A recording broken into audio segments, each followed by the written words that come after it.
추석 연휴 잘 보내셨습니까? 이제는 재충전한 몸과 마음으로 일상생활에서 활기차게 즐겁게 생활하시기 바랍니다. 깜나라 조진국 시간입니다. 국회의원들에게는 자기의 목숨과 생명이 걸려 있다고 해도 과언이 아니죠. 이제 선거가 내년 4월이니까 한 6개월 정도 남아 있는데 예민해질 수밖에 없는 그런 시기입니다. 중앙선거관리위원회 산하에는 국회의원 선거구 획정위원회가 있습니다. 여기에서는 인구수의 증감에 따라서 기준치의 인구수 증감에 따라서 분구도 하고 합구도 하게 됩니다. 현재 그 법적으로 정해놓은 인구 상한선은 27만 1,042명이 넘을 때에는 인구가 상한 지역으로 돼서 분구를 하게 됩니다. 그리고 반대로 13만 5,521명 그 이하가 될 때는 인구가 적기 때문에 옆 지역과 합쳐서 국회의원 수를 조절하게 됩니다. 이 일을 국회의원 선거구 획정위원회에서 결정하는데 사실 규정상으로 보면은 선거 전 1년 전에 다 마무리하고 정치개혁 특위로 넘겨야 하는데 지금 그렇다면은 올해 4월 10일까지 이 작업을 모두 마쳤어야 합니다. 아직까지도 결정이 되지 않고 있어서 더더욱 국회의원들은 예민하게 분구냐 합구냐를 가리고 있습니다. 가장 지금 분구 지역으로서 가능성이 큰 지역이 경기도 하남 지역입니다. 그리고 경기도 화성 분구도 가능성이 있고 인천 서구 을도 상한 지역이 5만 2천 명 정도가 넘어나기 때문에 분구를 해야 하는 그런 실정입니다. 아무튼 이 인구 상한에 지금 해당되는 지역이 경기도 파주, 수원, 무, 평택, 갑을, 고양, 을, 정, 시흥, 갑, 부산, 동래, 충남, 천안, 을 등 18군데가 해당됩니다.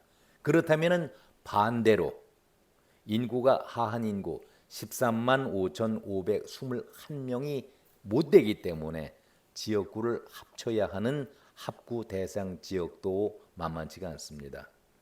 대표적인 곳이 부산 남구 갑을이고 그리고 전북 남원 임실 순창 김제 부안 역시 인구가 하한 인구수에 미치지 못하기 때문에 어쩔 수 없이 합구를 해야 되는 그런 실정입니다.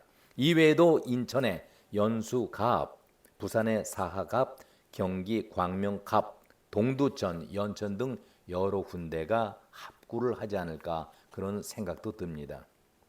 획정위는 서울 지역에 있어서는 중구, 성동, 을이 현재는 한 지역구 아니겠습니까? 그런데 중구를 떼어내서 중구와 종로 지역구를 구성하는 방안도 생각하고 있는 모양입니다. 그렇다면 이것은 과거에 이런 때가 있었죠. 중구와 종로구가 합구가 돼서 한 지역구로 선정된 적이 있었는데 이것은 좀 지켜볼 일입니다. 아무튼 여러 군데가 희비가 엇갈리는 것이죠. 인구수가 늘어나서 국회의원이 늘어나면은 해당 지역은 좋겠고 또 인구수가 줄어들어서 지역구를 합치게 된다면은 국회의원 수가 상대적으로 줄어들기 때문에 희비는 엇갈리게 되어 있습니다. 이 모든 것이 인구의 산정 기준으로 획정위원회에서는 결정을 하고 나머지는 정치개혁특별위원회, 우리가 줄여서 정치개발위원회, 정개특위라고 부르고 있는데 거기에서 여야가 정치적 합의를 통해서 최종 확정하게 됩니다. 이왕 말이 나왔으니까 정개특위에 대해서 한 말씀을 좀 드려보도록 하죠.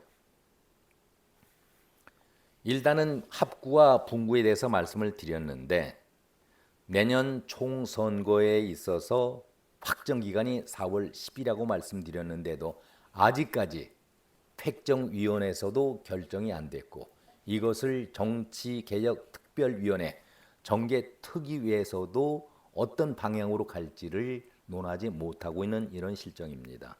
그런데 과거의 전례를 살펴보면은 정계특위가 제대로 역할을 다 했느냐 하는 문제에 대해서는 의문을 갖지 않을 수가 없습니다.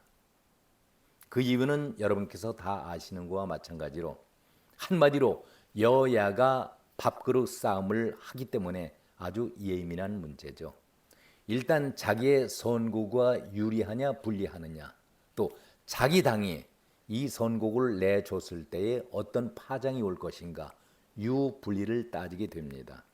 한 석이라도 더 가져오느냐, 한 석이라도 상대 당에게 넘겨주느냐, 예민한 문제를 가지고 논했던 것이 사실 아니겠습니까? 이참에 최종 결정은 물론 국회 정치개혁특별위원회에서 결정을 하지만 저는 이러한 제도에 대해서 저의 강력한 반대 의사를 표하고 싶습니다. 아마 많은 분들이 저와 같은 생각으로 정계특위의 제도에 지금 하고 있는 방향에 대해서 불만과 수정 내지는 개선을 바라고 있는 듯 저는 그렇게 생각을 가져봅니다. 정말 정치의 개혁을 바란다는 그 특위라고 한다면은 저들은 맨 먼저 자신들의 선거구가 합구가 되느냐 분구가 되느냐 이런 것을 논할 것이 아니라 자신들의 각종 특혜와 특권을 포기하겠다, 내려놓겠다라는 말을 먼저 해야 되는 것 아니겠습니까? 솔직히 정계특위는 자기들의 밥그릇을 지키고 또 그릇을 더 가져오겠다라는 그 욕심 때문에 이루어진 특위 아니겠습니까? 진정으로 정치 개혁을 위해서 여야가 머리를 맞대고 있습니까?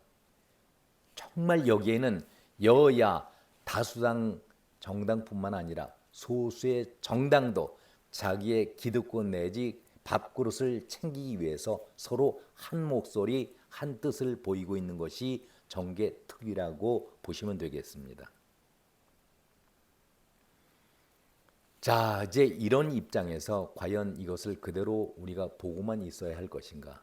물론 헌법으로는 200명에서 300명 의원 수가 제한되어 있으니까 지금 현재 상황으로서는 어쩔 수 없다라고 생각을 하겠지만은 저는 이럴 때일수록 우리가 헌법을 개헌이라도 해서 반드시 잘못된 점은 고쳐 나가야 한다라고 생각을 합니다. 스웨덴 국회를 우리가 항상 모델로 삼고 있습니다. 스웨덴 국회는 의원들이 세비를 받지 않습니다.